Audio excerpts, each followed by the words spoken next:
अरे संजय सोड ना यार. तसं पण ती तुझ्यावर नाही तुझ्या पैशांवर प्रेम करत होती आणि तिच्यापेक्षा सुंदर मुलगी तुला भेटेल, नक्कीच भेटेल. तिचं काय कौतुक करत बसलाय तू? संजय फालुदा खाऊन घे. वा, त्याला फालुदा आणि मला चोकोबार. तू जरा गप रे, तू खा. माझी इच्छा नाही. हे बघ, एक खरं सांगतो, ते ना प्रेम नव्हतं, स्वार्थ होतं. यात स्वार्थ काय होतं? हे बघ, तुझे सेव्हिंग्स खर्च करून तू तिच्या इच्छा पूर्ण केल्यास आणि नंतर नंतर त्या इच्छा पूर्ण नाही झाल्या आणि तिचा स्वार्थ संपला, गेली ती निघून.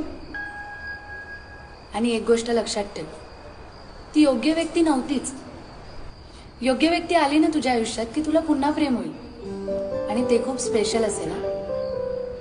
आणि प्रेमात कधी स्वार्थ नसतो रे, त्यात फक्त निस्वार्थ प्रेमाची भावना असते.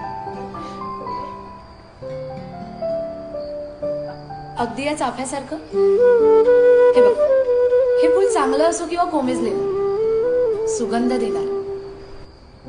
मग तसंच माणूस कसाही असो, तो प्रेम करणार. वा, तुझं तोड कसंही असलं तरी मस्त बोलते प्रेमाबद्दल. सही आहे.